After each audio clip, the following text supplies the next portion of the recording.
Emily's fingers tightened around the $18 as she watched the pale stranger's hands tremble. She should walk away. Her mother was dying. They had no food. This money was all that stood between them and disaster, but her hand was already moving. "Here," she heard herself say, pressing every bill into his palm. "I only have $18, but take it." The stranger looked up with eyes far too old for his face. In that moment, Emily Hayes made the choice that would change everything. She didn't know that the next morning, 5 black SUVs would surround her house.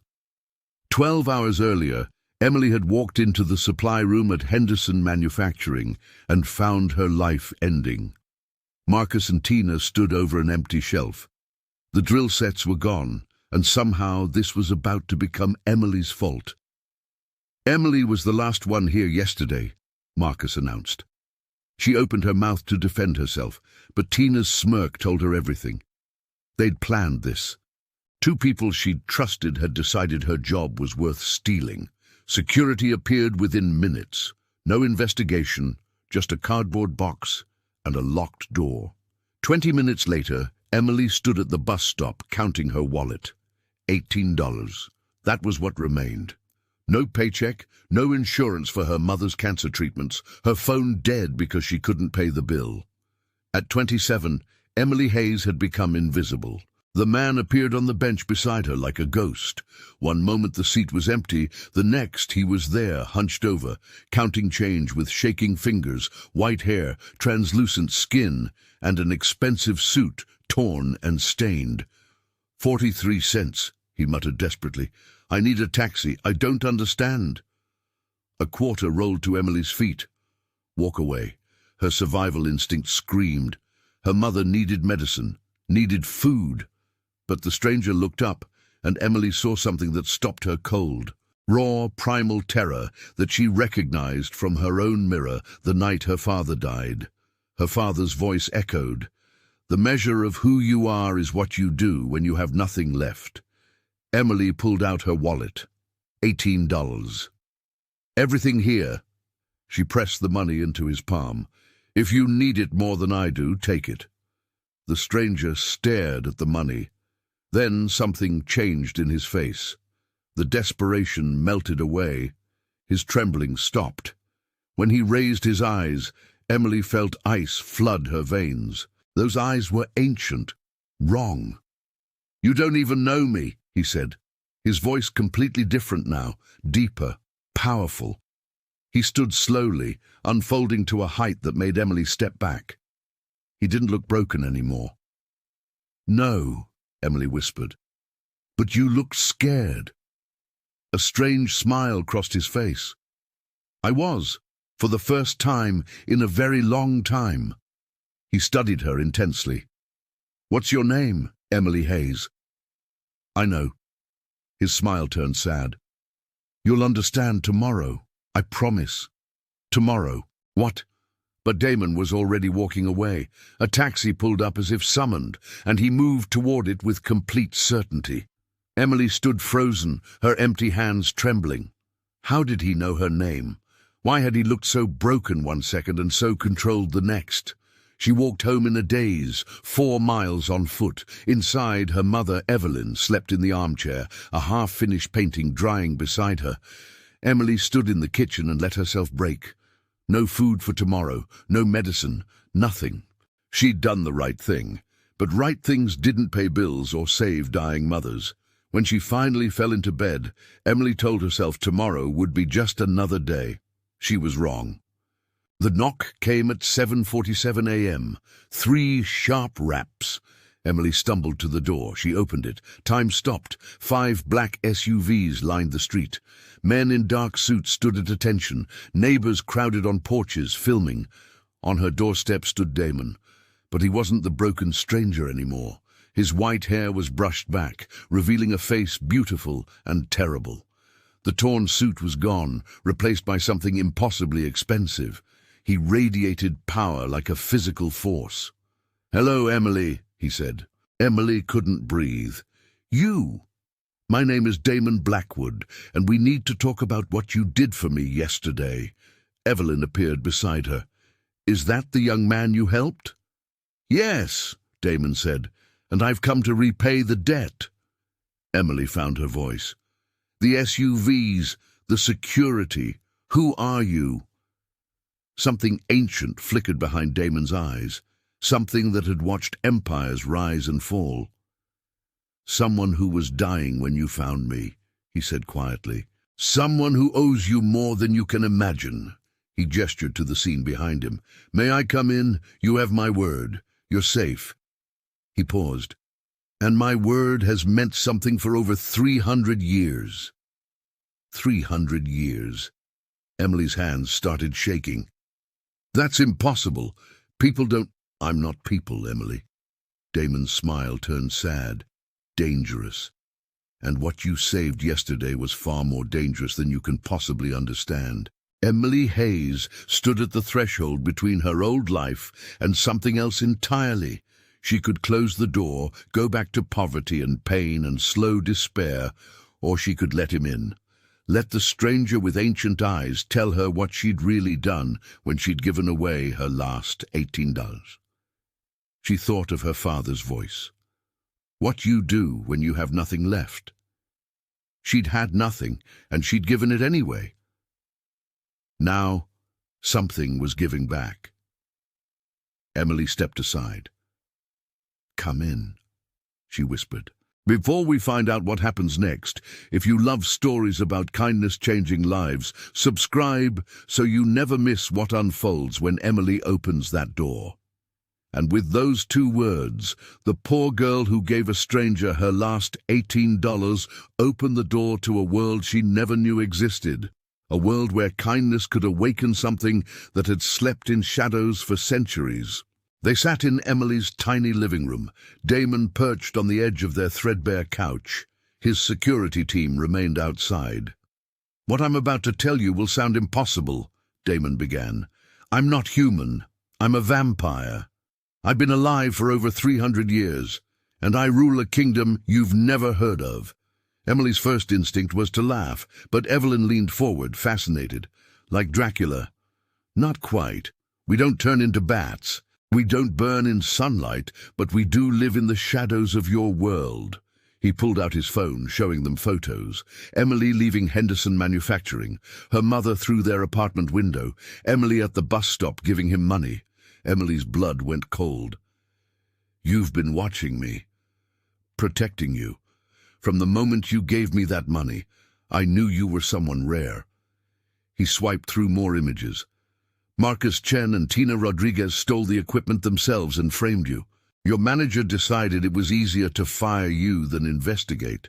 How do you know this? I have resources. His voice softened. Emily, I know your father died 3 years ago. I know your mother has stage 4 cancer. I know you've been working 60-hour weeks for treatments insurance refuses to cover, and yesterday you gave a stranger your last $18. Tears burned behind Emily's eyes. I don't need your pity, she whispered. Good, because I'm not offering it. Damon leaned forward. I'm offering you a job and a chance to help me find the person who tried to kill me. The story came quickly. 3 days ago, someone had poisoned him with a toxin designed to strip vampires of their powers.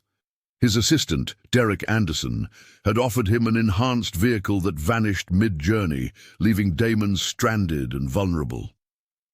Someone in my inner circle betrayed me, Damon explained. They knew my schedule, had access to my resources. The poison wasn't meant to kill me. It was meant to make me human, powerless. Why? Because in 3 days we have an audit. Someone has been embezzling, and they knew they were about to be caught. And you want me to find them? Why me? You're untouched by magic. You see patterns my people can't.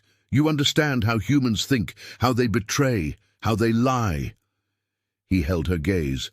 And most importantly, you have integrity. In 300 years, I've learned that's the rarest resource of all. Evelyn cleared her throat. What's the pay? Damon smiled. $50,000 plus full medical coverage plus a signing bonus of $18,000. 1,000 for every dollar Emily gave me. Emily found no words. When do I start? Now, Damon said, extending his hand. If you're willing. The castle was a sprawling estate of glass and steel, hidden behind magical wards. Inside, it resembled a Fortune 500 headquarters. Marble floors, recessed lighting, people in expensive suits, moving with purposeful efficiency, except these people didn't blink quite often enough. This is Richard Torres. Damon introduced her to a man appearing to be in his 50s. He's my CFO, 500 years old, and the most paranoid vampire I know. Paranoia keeps me alive, Richard said. He studied Emily skeptically. You're the human. I'm Emily. Can you read financial statements? I balanced inventory spreadsheets for Henderson Manufacturing. Then you're overqualified. Richard pulled up a holographic display. Someone created 43 fake vendor accounts over 6 months. Each received payments of vampire essence or currency. Total theft approximately $86,000 of magical energy. Emily studied the data. These payment dates cluster around full moons. Richard's eyebrows rose. So, whoever did this needed to move energy when detection spells were weakest. They knew the magical surveillance system. She pointed at another column. And these fake vendors are all registered to addresses in the same 5-mem radius. Someone had to physically be present to collect. She's right, Richard said, respect entering his voice. We've been examining this as a magical crime. It's a human pattern theft. Where's Derek? Damon asked suddenly. Derek Anderson appeared in the doorway as if summoned.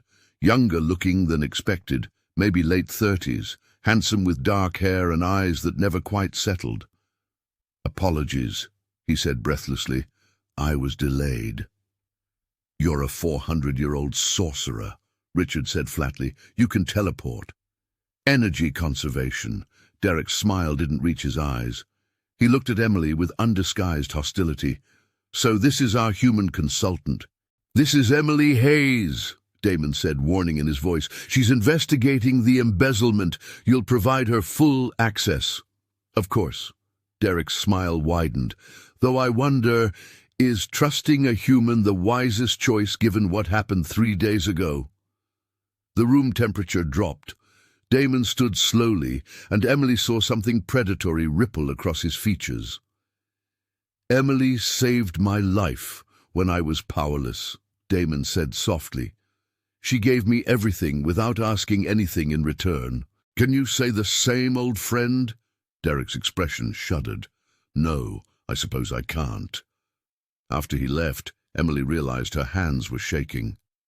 He knows, she whispered. Knows what? Richard asked sharply. That we're on to him.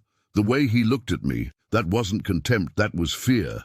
Emily pulled up the vendor data again. We need to move fast. If he feels cornered, he'll either run or attack. Then we set a trap, Damon decided. He looked at Emily with something like pride. Can you find me proof by tomorrow? Emily thought of her mother painting flowers, thought of her father's funeral, thought of Marcus and Tina smirking as security escorted her out. Yes, she said, I can. She worked through the night in a glass office overlooking the castle grounds. Richard brought her coffee and showed her how to navigate supernatural financial systems. The work was strangely familiar. Numbers were numbers. Betrayal followed patterns. By dawn, she had it. Not just the fake vendors, but portal tickets Derek had purchased using embezzled funds. Magical signatures proving he'd tampered with Damon's vehicle. Communication logs showing he'd coordinated with external forces. You're certain? Damon asked, reading over her shoulder. 97%. The last 3% is whether he worked alone. He didn't. Damon's voice was heavy. Derek was my friend. 400 years ago, he saved my life. I trusted him with everything. If he betrayed me, it wasn't impulsive. It was planned. Emily turned to look at him. In the early light, she could see the weight of centuries in his eyes. People betray for a reason, she said quietly. Power, fear, greed. If we understand why, we can predict what he'll do next. Then let's ask him. Damon stood, straightening his jacket. Time for Derek to explain himself. As Emily followed the Vampire King toward the confrontation, she couldn't shake the feeling that Derek's betrayal was only the beginning. They found Derek in the castle's central chamber, surrounded by crystalline pillars, pulsing with energy. He stood studying a projection of Emily's work. Impressive, Derek said without turning. You found the pattern in one night. It took our best auditors 3 weeks. Because you designed the detection systems, Damon said, moving to flank him. Richard materialized opposite, cutting off escape. You knew exactly which gaps to exploit. Derek turned, his face calm. 400 years, Damon. 400 years I've served you, cleaned up your mistakes, protected your secrets. While you accumulated power, I remained the assistant. You were my brother, Damon said, pain cracking through his voice. I offered you partnership. You refused because I wanted the throne. Derek's composure shattered. I earned it. I survived the wars. I built half this empire. But you're the king, always the king, because of bloodlines, because of ancient laws. Emily stepped forward. You created 43 fake accounts, siphoned $86,000 of vampire essence, used it to purchase portal access to neutral territories. 3 days ago, you poisoned Damon to let the Oversight Committee find the embezzlement and blame him. Destroy his credibility. Maybe get him executed. Derek's eyes fixed on her with terrible focus. The human sees so clearly. Tell me, Emily, did the Vampire King tell you about your father? The room went silent. Emily's blood turned to ice. What about my father? Don't, Damon said sharply, but Derek smiled cruelly and delightedly. 3 years ago, a truck driver fell asleep at the wheel, killed a man named Joseph Hayes instantly. Such a tragedy, except the driver was under a compulsion spell, the kind a skilled sorcerer might use to test experimental magic. Emily's voice came from somewhere far away. To test your curse? I needed to know it would work on Damon, Derek said simply. Your father was convenient. Wrong place, wrong time. Emily didn't remember moving. One moment she stood beside Damon. The next, she'd launched herself at Derek with a scream that tore from her chest. Derek raised his hand, magic crackling. Nothing happened. The poison had weakened him. His power stuttered, failed. Emily's fist connected with his jaw. They went down together. Derek was stronger, but Emily fought with 3 years of grief and crystallized pain. Emily, stop! Damon pulled her back. She struggled, still trying to reach Derek. He killed my dad. She sobbed. He killed him, and you knew. I was trying to protect you. Damon wrapped his arms like iron around her. I wanted to give you justice without destroying you with the truth. That wasn't your choice. I know. His voice broke. I know, and I'm sorry. Derek crawled to his feet, blood streaming from his lip. Touching, but you're too late. The poison was just the beginning. I've been feeding information to the Elder Court for months. They're coming to tear down everything you've built. And when they do, I'll be crowned instead. Richard slammed Derek against a crystal pillar. The Elder Court? You invited those fanatics into our territory? They promised me a kingdom, Derek gasped. A real one. They want to return to the old ways, when vampires ruled openly and humans knew their place. Humans like Emily? Damon said softly, dangerously. She's cattle, Derek spat. Elevated cattle wearing a clever disguise. Emily had stopped struggling. A strange calm descended. She thought of her father laughing, thought of choosing to help at the bus stop, thought of her mother saying, "Kindness is never wasted, sweetheart." "Richard," she said clearly, "the mirror, the one in the main hall. Bring it here." Richard frowned. "The scrying mirror." "Why, Emily?" Damon said, understanding dawning. "Are you sure?" Folklore, Emily explained, watching Derek's confusion. Vampires and mirrors. It's not that you don't have reflections. Reflections reveal true nature, and some mirrors can reflect magic back at its source. She's bluffing, Derek said, doubt creeping in. Richard returned with an ornate mirror, its frame carved with ancient symbols. Emily took it carefully. "Try your spell again," she told Derek. "Attack me." "Emily," Damon began. "Trust me," she said. "The way I trusted you at that bus stop." Derek's face twisted. Power surged around him, weaker than before, but still deadly. He hurled crackling energy at Emily's chest. She raised the mirror. The spell hit the reflective surface and rebounded, amplified by ancient magic. It struck Derek full force. He screamed as the energy consumed him, draining his magic, the essence he'd stolen, everything he'd sacrificed 4 centuries of friendship to obtain. When it was over, Derek lay gasping, mortal, powerless, human in a way he hadn't been for 400 years. "You can't kill me," he wheezed. "Supernatural law. I'm mortal now, protected." "I won't kill you," Damon said, coldness making Emily shiver. "But you'll stand trial before the council, you'll confess to your crimes, including Joseph Hayes's murder, and you'll spend whatever remains of your mortal life paying for it." Guards hauled Derek away. His protests faded, leaving sudden silence. "Your father," Damon said finally. "I should have told you."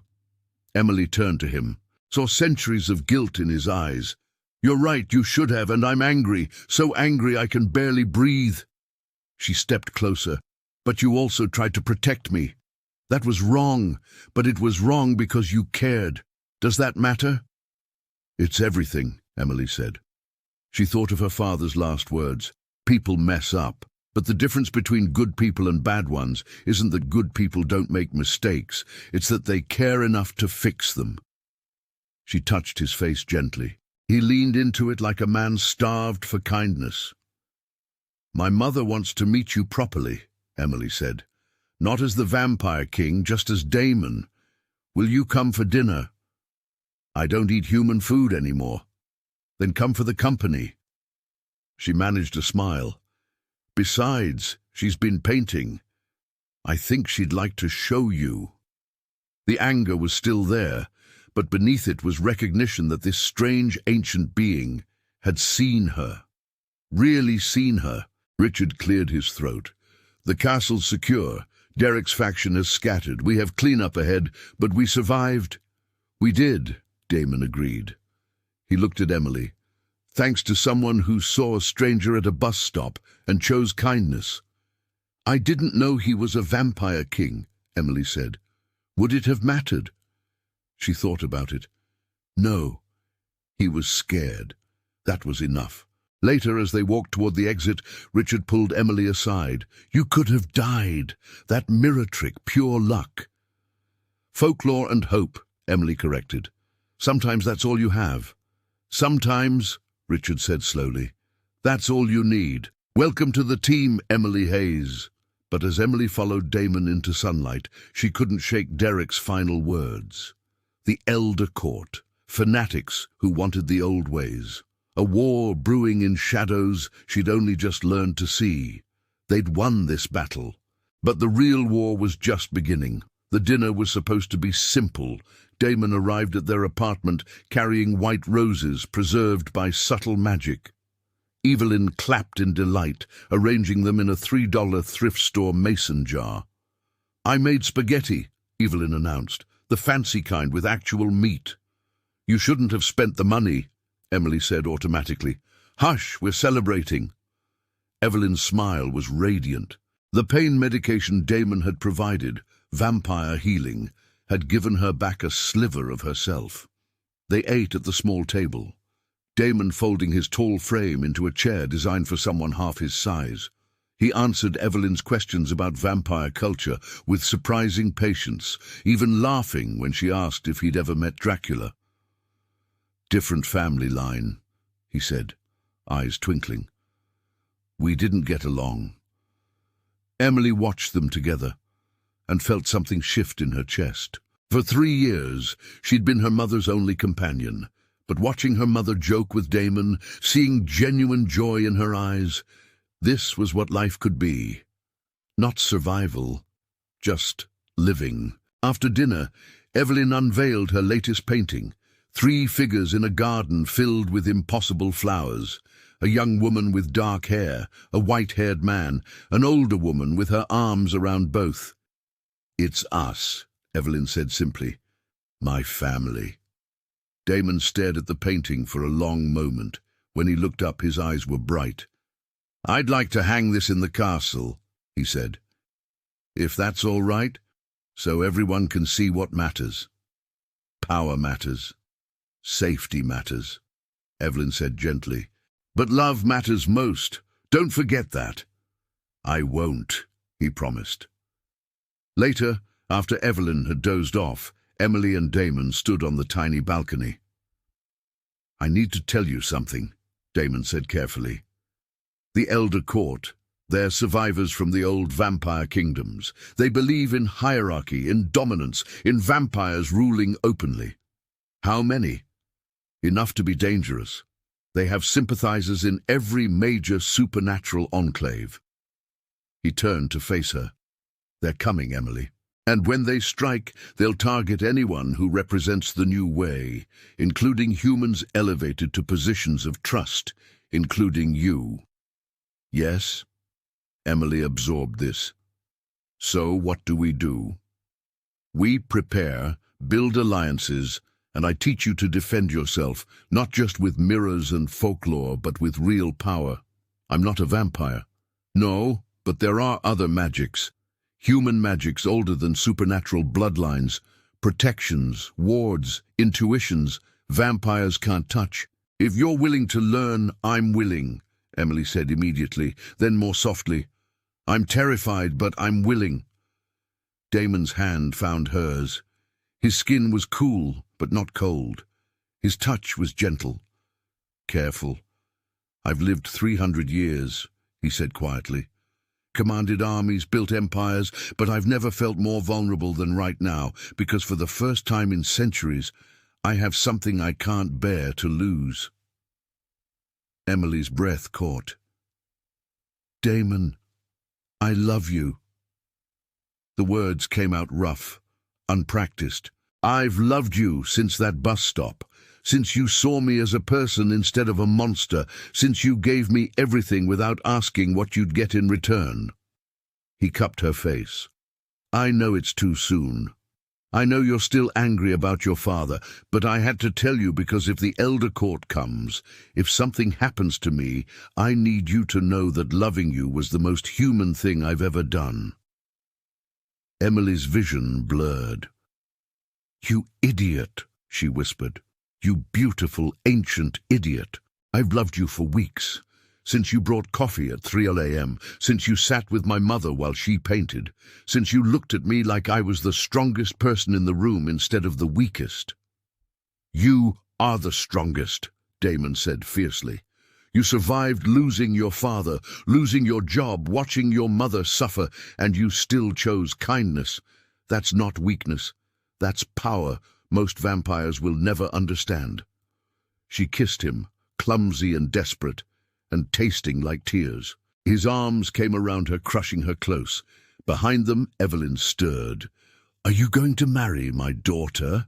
she called out, completely awake and utterly shameless. They broke apart, laughing. Eventually, Damon called back, "If she'll have me." "She will," Evelyn said confidently. "But you're a package deal, both of us, no returns." "I wouldn't have it any other way." The attack came 2 weeks later. Emily had moved into the castle by then. Evelyn had her own suite filled with art supplies and natural light. The extremists struck at midnight. They breached the wards with insider knowledge, flooding through defenses like water through cracks. Emily woke to alarms and red light. Damon was already moving, his face transformed into something predatory. "Stay here," he commanded, pointing to the panic room. "No!" Emily grabbed the warding stones he'd taught her to use. "I'm not hiding while people fight for my home. Emily, you could die." "So could you." Her voice cracked. "I'm not losing anyone else I love. I'm done watching people die while I do nothing." They fought through corridors together. Damon moved like liquid death. Emily used her wards, human magics that could slow supernatural creatures just enough for others to strike. In the central chamber, they found the extremist leader, a vampire woman named Celine, who looked barely 20 but radiated ancient power. "The human," Celine said, circling Emily. "You've ruined everything, corrupted our king with mortal sentiment." "Love isn't weakness," Emily said. The ward in her hand pulsed with warmth. "Love is distraction, vulnerability." Celine moved to strike, and Emily's mother stepped between them, Evelyn holding a painting like a shield, the portrait of the three of them glowing with power. Emily didn't understand. "You will not harm my daughter," Evelyn said calmly. Celine laughed. "A dying mortal woman threatens me?" "A mother protects her children," Evelyn replied. "Human or vampire, that law is older than your kingdoms." The painting flared with light, not vampire magic, not human wards, something else, maternal protection, love crystallized into force. Celine screamed as light burned her, driving her back. Richard and castle guards swept in, subduing remaining attackers. The battle was over in minutes. Damon held Emily as she shook. Evelyn stood tall, painting still clutched in her hands. "Mom," Emily whispered, "you saved us." "Of course I did," Evelyn said, as if it were obvious. "That's what family does." Later, when the castle was secure, Damon found Emily on the battlements. She was staring at the city lights. "I need to tell you something," she said before he could speak. "I'm not normal anymore. I can feel it. The magic I've been learning, the exposure to your world. Something in me is changing. I don't know what I'm becoming. Does it scare you? Terrifies me. But I'm not running. I'm not hiding because I love you and I love this strange life we're building. And I'm not letting fear take that away." She turned to face him. "So here's what I need to know. Can you love me even as I change? Even if I become something neither human nor vampire? Something in between?" Damon's smile was gentle. "Emily, I fell in love with your heart, your courage, your ridiculous, stubborn kindness. Those things don't change. Not with magic, not with time, not with anything." "Good," Emily said, "because I have a question." She knelt on the battlements under stars most humans never saw clearly. Her hands were empty. No ring, no grand gesture, just her heart laid bare. "Marry me. Marry us, me and my mom, the whole package, because I'm done wasting time. Life's too short to wait for perfect moments, and I want every moment we have left." "A deal." But what Emily didn't know was that in 2 months she'd discover a secret growing inside her that would change everything the vampire king had built and make her the target of every extremist who wanted his throne. Damon stared at Emily, kneeling before him, his ancient composure completely shattered. You're asking me?" "I'm asking you because in 300 years you've probably never been surprised, and I wanted to give you that one perfect surprise." Emily's voice shook but held firm. "I know I'm mortal. I know I'm changing into something we don't understand yet. I know there are vampires who will see this as weakness, and humans who will see it as madness. But I don't care. I love you. My mother loves you, and we want you to be ours officially, legally, magically, whatever way matters to vampires." For a long moment Damon didn't move. Then he dropped to his knees beside her, and she saw tears on his face. Actual tears, something she didn't know vampires could produce. "Yes," he whispered. "Yes, 1,000 times, yes." They held each other as stars wheeled overhead. Two impossible people making an impossible promise. The wedding was small, intimate. Evelyn insisted on being the flower girl, which scandalized vampire courtiers until she pointed out that at 60 she could do whatever she damn well pleased. She wore a blue dress matching her eyes and scattered rose petals with unself-conscious joy. Richard served as best man, looking uncomfortable in formal wear, but managing a genuine smile when Emily walked down the makeshift aisle in the castle gardens. The dress was simple. They'd spent money on medical treatments instead, but Emily had never felt more beautiful. The vows were a blend of human and vampire traditions. Damon promised to protect her until the last star falls. Emily promised to see him as he truly is, for all the days I have. They exchanged rings made of supernatural metal that would never tarnish, engraved with words in a language Emily was still learning. When they kissed, assembled vampires applauded. But Emily only heard her mother's delighted laughter, bright and clear as bells. The reception was strange. Vampires didn't eat, but they'd prepared human food for Emily and Evelyn. There was pizza, the good kind, from a restaurant Emily had never been able to afford, and Evelyn ate 3 slices, more food than Emily had seen her consume in months. "The pain," Evelyn whispered during a quiet moment. "It's less. Every day a little less. Damon's magic. Maybe, or maybe." Evelyn looked at vampires dancing, at the impossible beauty of castle gardens, at Damon speaking quietly with Richard across the terrace. Maybe hope heals too. Maybe having something to live for is its own medicine. Emily hugged her mother, breathing in the familiar scent of watercolors and lavender soap. "I'm glad you're here. I'm so glad you're here." "Where else would I be?" Evelyn pulled back, smiling. "I have to meet my grandchildren eventually." "Mum, we've been married for 4 hours." Time flies when you're immortal," Evelyn said serenely. The weeks that followed settled into rhythm. Emily learned more about vampire society, the intricate politics, ancient feuds, careful balance they maintained with human institutions. She discovered she had a talent for negotiation, for finding common ground between supernatural factions that had been fighting for centuries. "You see people," Richard told her after she'd mediated a particularly contentious dispute. "Not just species, not just power dynamics. You see what they need and what they fear. That's rare." "It's just empathy," Emily said. "In a world of predators," Richard replied, "empathy is revolution." Evelyn grew stronger, not cured. Cancer was still there, but stabilized in ways that baffled her human doctors. She painted constantly, filling the castle with images of life and light. Other vampires began commissioning work, drawn to something in her art they couldn't name. "She paints hope," Damon said, studying one piece of Evelyn's art. "Vampires live forever, but we forget what hope looks like. She reminds us."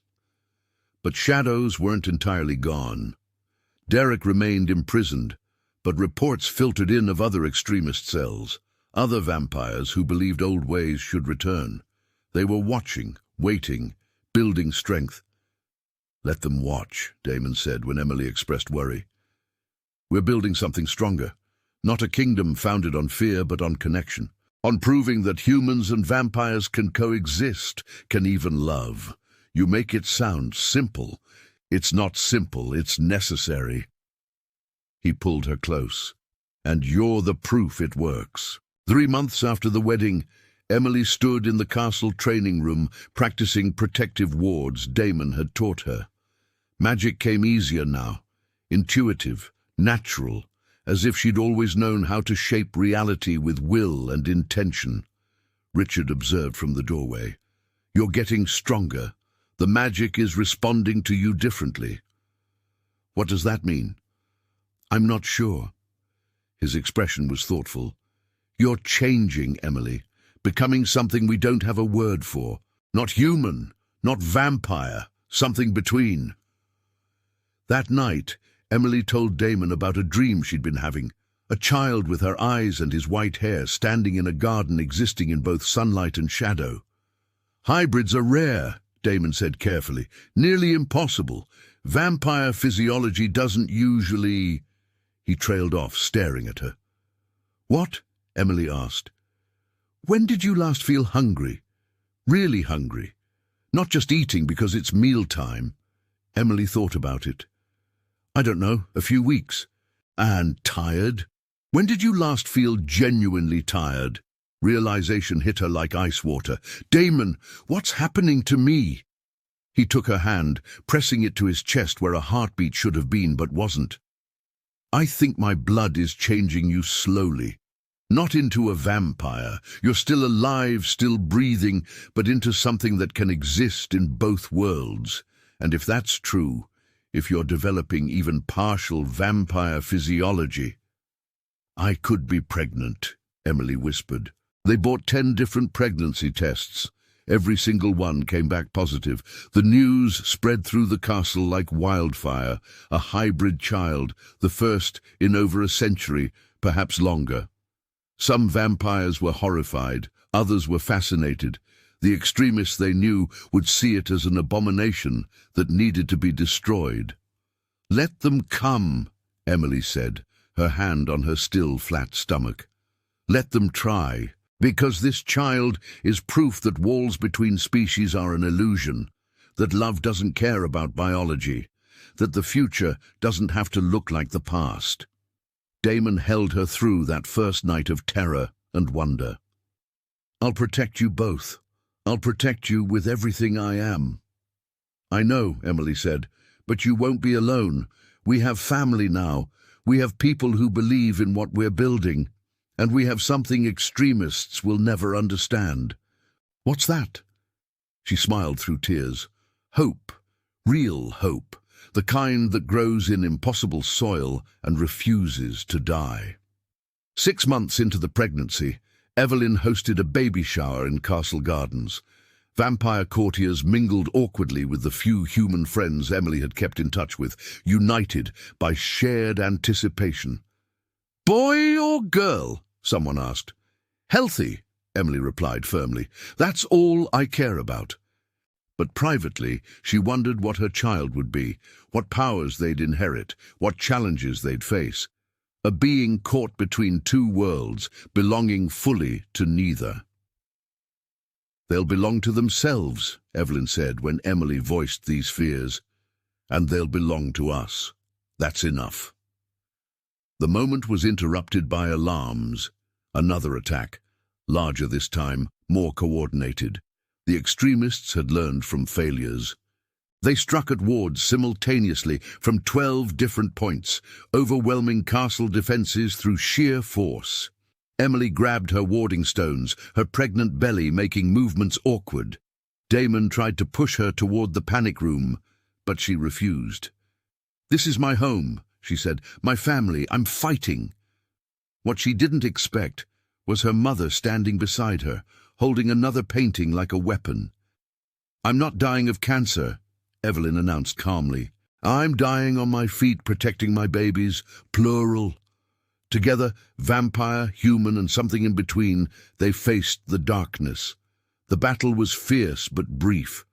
This time, something different happened. One of the attacking vampires, younger, perhaps only a century old, hesitated when he saw Evelyn standing in front of Emily.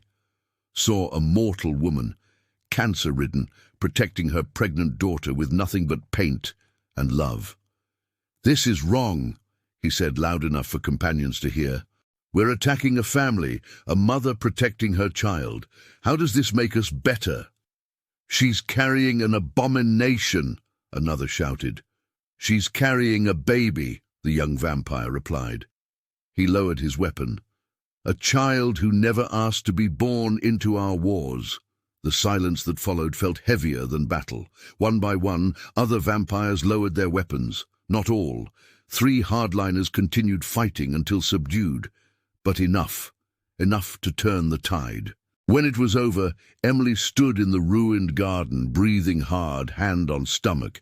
The baby kicked stronger this time, as if to say, "I'm still here."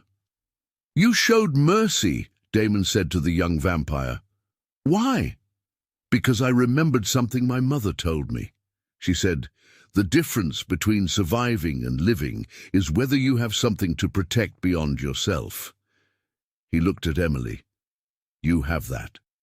Maybe that's what we've been missing. Emily stepped forward, extending her hand. What's your name? Marcus. He took her hand carefully. I'm sorry for all of this. Sorry isn't enough, Emily said, and his face fell. But it's a start, and if you're willing to learn about building instead of destroying, there's a place for you here. Marcus's eyes widened. You'd trust me? Everyone deserves a second chance, Emily interrupted. I was given one at a bus stop by a stranger who could have walked past me. Now I'm giving one to you. Don't waste it. As Emily felt her child kick again, she realized that the poor girl who gave a stranger her last $18 had done more than save one life. She'd started a revolution built on kindness itself. The weeks following the second attack brought unexpected peace. Marcus and the other defectors brought intelligence about remaining extremist cells. Richard's forces dismantled networks before they could reorganize. The threat hadn't disappeared, but it had fractured, weakened by the image of a dying woman protecting her pregnant daughter with nothing but a painting and love. They're calling you something, Richard told Emily one morning. The extremists, they call you the bridge. That doesn't sound like a compliment. It's not meant to be. To them, you're the connection between two worlds that should remain separate. Richard's smile was thin. But to others, younger vampires, those tired of endless wars, you're exactly what the name implies, a way forward. Emily placed a hand on her swelling belly. 7 months pregnant now, and the child inside her was unlike anything supernatural medicine had seen. Sometimes her eyes glowed silver in mirrors. Sometimes flowers bloomed when she laughed. I was just a poor girl who gave away her last $18, Emily said softly. I didn't ask to be a symbol. None of us ask, Richard replied. But you chose kindness when you had nothing. That choice ripples outward in ways you'll never fully see. Something strange began happening throughout the castle. Vampires who'd spent centuries suppressing emotion started seeking Emily out, asking questions about humanity, about connection, about hope. I haven't cried in 200 years, one ancient vampire told her. Then I saw your mother's painting of your family, and I remembered my own mother. I wept for the first time since I was turned. Evelyn's paintings became treasured throughout the vampire community. Courtiers who'd lived through empires would stand before her work and feel something they'd thought lost forever. What do you put in these? Richard asked, studying one piece. Truth, Evelyn said simply. Just truth about what matters. Her cancer had stopped progressing entirely. Doctors called it spontaneous remission, a miracle. But Emily understood her mother was healing the way the castle was healing, through community, through purpose, through love that refused to accept defeat. 2 months before the baby's due date, Emily woke to find Damon sitting by the window, staring at city lights. Can't sleep, she asked. Don't need to. Vampire King, remember? That's not what I meant. He turned to her. I keep thinking about that bus stop, about how close I came to dying alone, about how if Derek had timed things differently, we never would have met. But we did meet. We did. He moved to the bed, taking her hand. And in 300 years of existence, that moment, you giving me $18 you couldn't afford, that's when everything changed. Not battles, not kingdoms, just kindness from someone who had every reason to walk away. Emily squeezed his fingers. I gave you $18. You gave me everything, a job, a home, love, a family for my mother. She pressed his hand to her belly. And a future I never dreamed of. The baby kicked against his palm, strong and certain. They're going to change the world, Damon whispered. They already are, Emily replied. Just by existing, by proving that impossible things happen every day, that walls are meant to be broken. Emily gave birth on a Tuesday morning as the sun was rising. She had Emily's dark hair and Damon's pale skin, eyes that shifted between human brown and vampire silver. When she cried, flowers in the delivery room bloomed. When she laughed, windows rang like bells. They named her Hope. Evelyn held her granddaughter and wept openly. "She's perfect. Absolutely perfect. She's impossible," Richard observed from the doorway. "By every law of supernatural genetics, but she exists anyway," Damon interrupted, "because love doesn't care about laws." The news of Hope's birth spread through both worlds. A hybrid child, healthy and whole, living proof that the future didn't have to repeat the past. Some still called it an abomination. Some still plotted violence, but others, more and more each day, saw it as something else, a beginning. 6 months after Hope's birth, the family sat in the castle garden. Emily held her daughter, while Damon and Evelyn set up a picnic.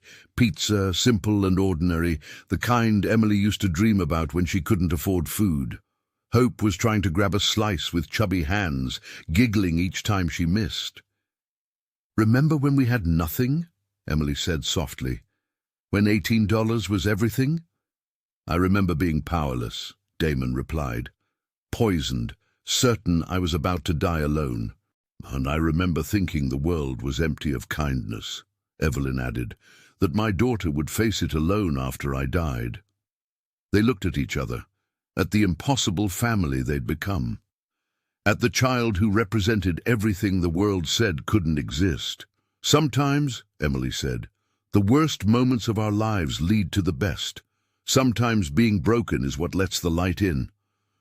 Hope grabbed the pizza slice and squealed in triumph, sauce smearing across her face. Her eyes flashed silver, and somewhere in the garden, a rose bush that hadn't bloomed in decades suddenly burst into flower.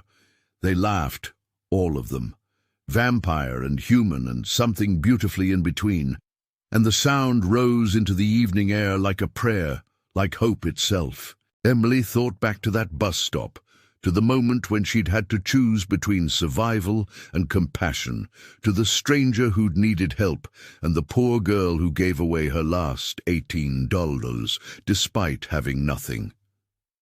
That choice had saved a vampire king. But more than that, it had saved Emily herself, had given her a family, a purpose, a future she'd never imagined possible. It had proven that kindness wasn't weakness. It was the strongest magic of all. "What are you thinking about?" Damon asked, watching her expression. "That I'd do it again," Emily said.